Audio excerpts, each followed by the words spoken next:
Hola família, seguim amb el canal, anar fent vídeos i parlant sobre llibres de cultura popular. Com seguim fent, l'Emma ens va fent una sèrie de preguntes, com si vosaltres arribeu a la parada i me trobeu. No me trobareu amb el capgros que forma part de la imatge de l'altra llibreria, que és la de Creacions Tallaferro, però sí que me trobareu amb la proposta que porto avui, el pa de Flequer. Aquest llibre, precisament perquè l'has triat.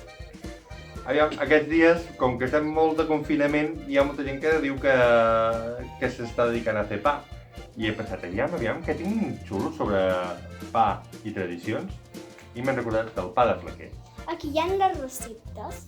No, aquesta és una de les coses que quan l'editor me'l va portar, el primer que vaig fer és mirar a veure si hi havia receptes de com fer pa, i no.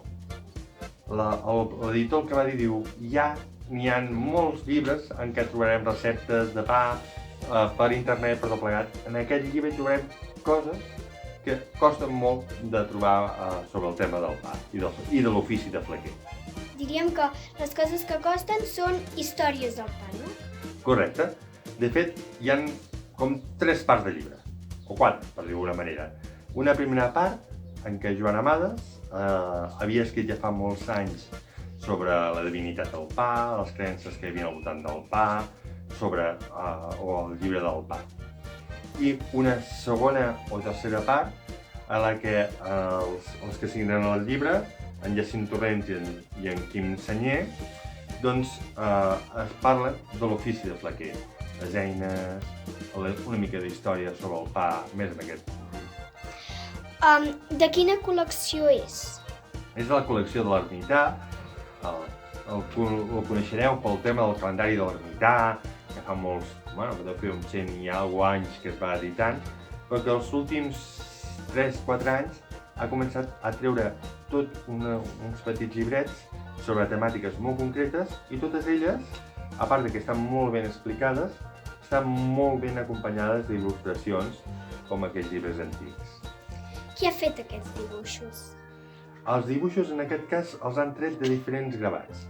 Els han tret des de textos que hi havia d'en Joan Amades, o algunes reproduccions també, perquè en Quim Senyer té un museu del pa a Tona, i algunes de les reproduccions també són dels pans que ell té exposats. Hi ha hagut molta més gent o només ells dos? Ells són els dos que han liderat el tema del llibre. Sí que he de dir i reforçar que hi ha una part molt interessant que és la d'en Joan Amades. Joan Amades és un folclorista que durant els anys 30, fins als 70 i poc, va recollir molta informació sobre tradicions. I entre elles va recollir els pans rodons, perquè són rodons.